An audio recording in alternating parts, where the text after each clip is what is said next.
A very good afternoon. Glad you could join us on Newsdeck. My name is Linda Lela. Time to update you on what is happening in the world of news. Welcome on board. And we start off right here in the country as Chief Justice David Maraga has defended the judiciary's independence from the national executive, faulting an executive order issued last evening by President Uhuru Kenyatta. Maraga says the executive order number 1 of 2020 will have no effects on the judiciary and the Judicial Service Commission, insisting both are independent constitutional bodies. Maraga now wants President Uhuru Kenyatta to issue a correction to avoid confusion in the country. Now, the order listed the judiciary and JSC among 39 other ministries, state departments, constitutional commissions, and independent offices.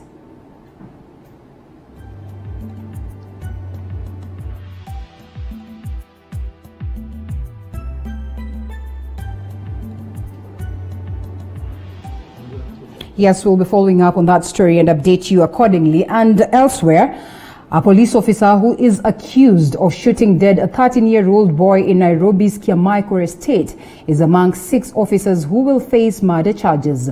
Duncan Diwa is accused of killing Yasin Hussein in his parents' balcony while police were enforcing curfew restrictions in March this year. In a statement, the Independent Police Oversight Authority, IPOA's chairperson Anne Makori, says the officers will face murder and assault charges. Others include a police officer who is linked to the murder of a secondary school teacher in Usigu Market, Siaya County. 4 other police officers are facing charges for assaulting Mr. Abdirahim Noor in Garissa.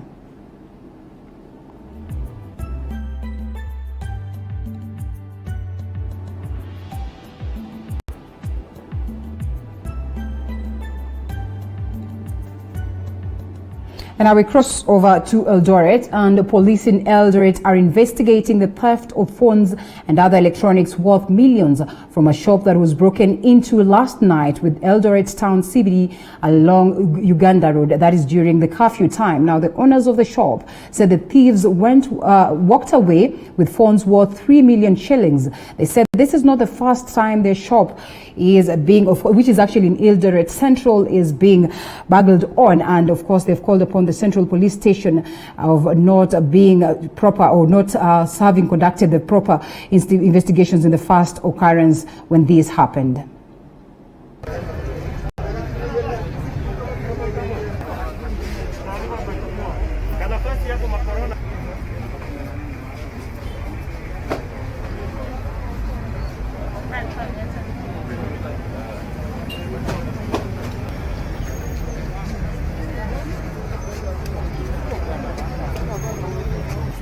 Tukapata kwamba mali yetu imeibiwa. Tulibiwa simu zote zilibiwa, all the smart watches, all the smart radios, everything, like kila kitu ilibiwa. It's worth almost 2.5 million. This is not the first time that this is happening. This happened last year, June. The same thing happened. They stole the same about the same value. We took the case to the police, but nothing happened. They never followed up about the cases. Tutashinda tunaibiwa hapa hatuna. Sasa tutaanzia wapi? Sisi ni wafanyikazi wa huyu. Tutaanzia wapi? Curfew ndio hiyo, tutaanzia wapi? Serikali watusaidie tu, kwa sababu kila siku hii duka inaibiwa. Hapa tu peke yake inaibiwa. Sasa tunashangaa, is it a deal ama kuna mtu anapanga ama ni nini inafanyika? Kama serikali mtusaidie kabisa. Last time ilienda hivyo na hakuna kitu alisaidiwa. Hakuna, hata tulipeleka hivi kesi ikapelekwa hivi na hakuna kitu ilisaidika. So tunaomba siku ya leo, hii mali imeibiwa hapa ni mingi sana. Sisi tutafanya wapi kazi? Tutaenda kukaa kwa nyumba. And to some good news right here. It is indeed good news for 13-year-old Dennis Lagat, a young boy who was filmed in a viral video of him fighting in the midst of the recent Narok skirmishes after the government offered to sponsor his education. After, according to Rift Valley Regional Commissioner George Natembeya, the government seeks to mold the young boy into becoming a peace ambassador in the near future. Zainab Mohammed reports. It was an overwhelming moment of joy for 13-year-old Dennis Langat and his family as the Rift Valley Regional Commissioner George Natembeya offered him a full scholarship throughout his education journey. Iliangalia kwa TV nikaanza kulia kwa sababu akupali yeye aliweza kuenda huko. Nikasema Mungu msaidie kwa sababu huyu kijana wangu kidogo ameenda kuingia kwa Malia. Nikasema acha tu Mungu kwa sababu amesaidia yeye.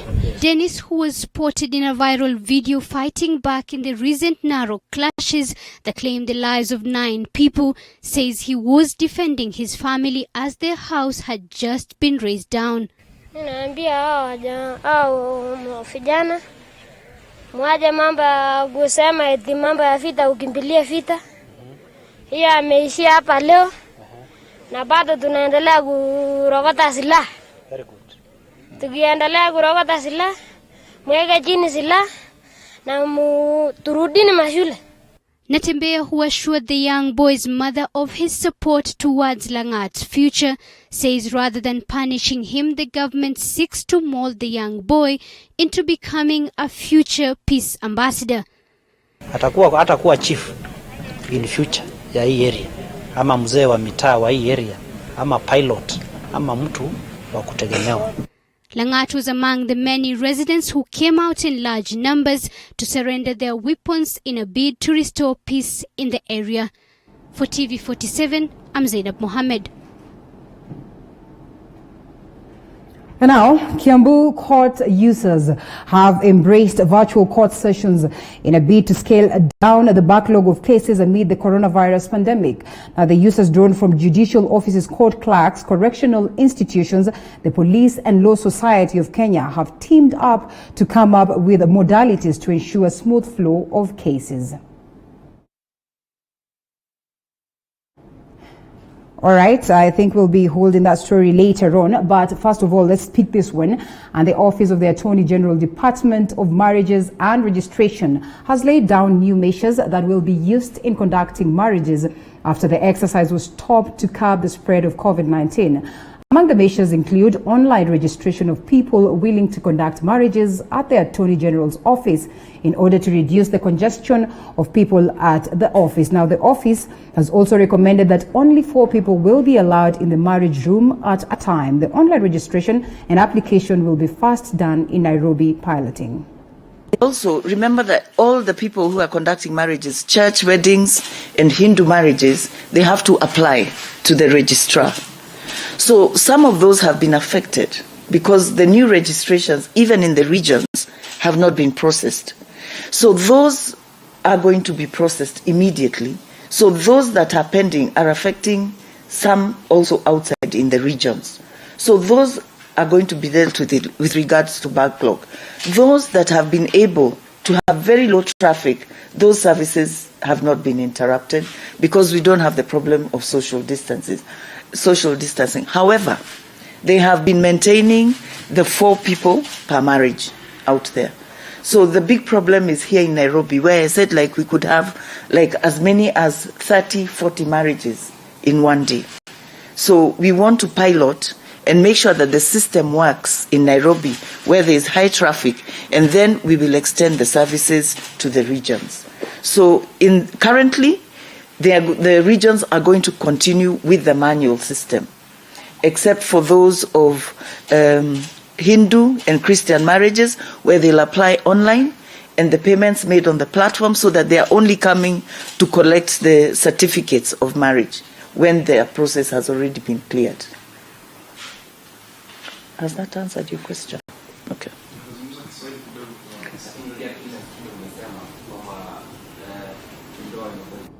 Yes, and for those who wanted to get married, I think it should be considered fair enough.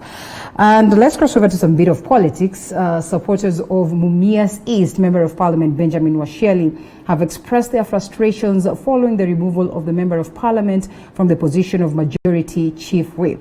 As Mulindi Keri now reports, Wangwe's supporters have welcomed the move and have expressed confidence that the move will see government hasten stall development projects in the constituency. Addressing the press in Mumias town, Washiali's supporters were an angry lot following the de-whipping of the legislator from the majority whip position. They claim Washiali was politically punished for his support for the deputy president. Let Uhuru be reminded that he is not the first one to do this. Moi did, but he did not. He lost the game. Yes. In a game, you are never a winner until the game is over. Na ninataka kuambia viongozi wale ambao wanasunguka State House ambao hawakuwa, wale ambao walikuwa wanatupika mawe, wanaenda kuambia Uhuru afute wale watu ambao wamemsaidia kura. Raundi hii hatutawawacha. Raila alifunga kwao huku pata kura. Lakini huku tulifungua. Na sasa wewe ndio unarutisha kiboko kwetu. Na umetupika ukirutia. Umepika Rashidi, umepika Washari, umepika hata mnyasi inaanguka na wewe huko. Meanwhile in Navakholo, the new majority whip Wangwe's supporters led by Samuel Amambia were elated by the appointment. They say loyalty has eventually been rewarded and it is time Wangwe to unite all leaders in accomplishing President Uhuru Kenyatta's development agenda to Kenyans. Tunasema kuwa mjumbe wa Navakholo hata kuwa tu chief whip wa Navakholo peke yake, lakini ni chief whip wa Wakenya wote. Na pia tunashukuru rais kwa sababu hii kiti hajaipeleka Katundu ama hajaipeleka Kiambu. Alihakikisha kuwa chama cha Jubilee kinasalia na kiti cha chief whip. Kama sisi walemavu tutasimama imara na chama ya Jubilee kwa sababu hiyo ndio chama iko, lazima tuiunge mkono ndio tupate maendeleo. Sisi leo hivi tukisimama hapa tunataka kuambia rais ya kwamba tunakuheshimu, tunakupenda na tunashukuru ule uamuzi ambao ulifanya. Na tunangependa kumwambia pia mheshimiwa wetu anatosha. He is an experienced man. We just want to pledge our loyalty to you mheshimiwa and to the president of this Republic of Kenya kwa tutakutumikia na tutafanya kile ambacho kinatakikana. They have urged Wangwe to fast track stalled projects in the constituency. Na super chief whip haendi kusaidia watu wa Navakholo peke yake. Mheshimiwa Wangwe hicho kiti ni cha Wakenya wote. Namuomba tu ajaribu wezavyo atusaidie hasa sisi watu wa Navakholo sub county. Kuna mambo mengi ambayo imekwama. Sasa akija tukitumia Wangwe sina wasiwasi nafikiri tutaweza kufanikiwa. Mulindi Kerry, TV47 in the county of Kakamega. Well, thank you so much for that story, Mulindi Kerry. We have so much in store on Matters Politics. We'll be taking a look at that later on. But aside from it, leaders from Eastern region have cautioned against the reopening of worship places for fear of the spread of COVID-19. The leaders say reopening of worship places may aid the spread of the virus. This comes even as President Uhuru Kenyatta called for a dialogue with religious leaders to chart the way forward in the reopening of worship places. Take a look.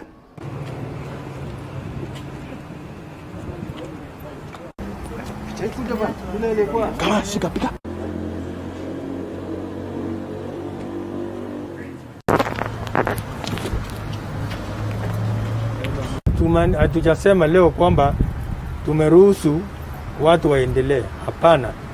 Tuko hapa tukijadiliana tuje na mbinu ambazo zikitumika zitaleta kuhakikisha kwamba kuna order kwa jinsi ambavyo tunafanya kazi na tunachunga pia maisha ya watu wetu wasipate kuambukizwa huu ugonjwa mbaya.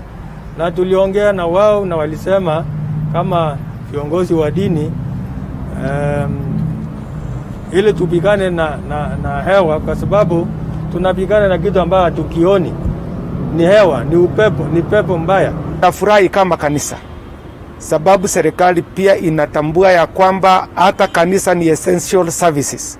Wakati ambao ni wa corona, na nataka niseme injapo tulikuwa tunafikiria watu wakikaa nyumbani watasikizana zaidi, ndio depression na anxiety zimekuwa mingi na talaka zimekuwa mingi, na ndiposa kanisa linaingia ili lilete usawa. Na kwa hivyo wakati tunasikia kwamba serikali inafikiria vile makanisa itafunguliwa, sisi tumefurahia sababu sanity itakuwa katika nchi yetu ya Kenya. Hili janga halichagui dini wala rika wala kabila. Ni janga ambalo kwamba tunafaa tukabiliane nalo. Na sisi kama viongozi tumeketi tukazungumza vipi tutaweza kujilinda, tutalinda ndugu zetu ambao kwamba wanahudhuria makanisa, misikiti na pia temples za Wahindi. Well, and I can see many of you are tuned in, courtesy of the messages that are trickling in. So don't you go anywhere. We're taking a short breather. We'll be right back with much more.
Thank you so much for choosing to stay with us. Now let's get to more news. And Juakali artisans in Migori town have devised an automatic hand sanitizing machine which does not require one to use hands while applying the sanitizer. And of course, according to the artisans, the machine will enhance the fight against coronavirus in Migori County, which has seen an increased number of COVID-19 patients. Let's take a look. Stand bila kushika, na hii kitu inatusaidia wakati wa hatuwezi tukapata ugonjwa wa corona. Sisi tumekaa chini tunaona kwamba hii kitu kama hiki ili sisi au kama kuna ofisi hakuna haja ya kwenda ushikie sabuni hivi, kitu nakuja unakanyaga pale unaosha unaenda kazini. Indeed commendable. Lots of people coming up with all ways and tries and means to ensure that at least we are able to tame the COVID-19 menace that the country continues to battle with. And of course, we've seen most of the people devising, ways of washing hands and ways of ensuring that we get the best of masks. And we commend that at large. And now let's go cross over to some bit of international news. And of course, a post-mortem examination conducted on George Floyd has revealed that George Floyd had coronavirus, but that wasn't the cause of his death. And the charges from the white officer who knelt on his neck have charged him from third-degree murder to second-degree murder. Lexi Kimani now reports. According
in a German Bundesliga match on Wednesday night. Now, Stefan Ilsankas brace and a solitary effort from Portuguese forward and Andres Silva were enough to hand Bremen their 16th loss with 5 matches to the end of the season.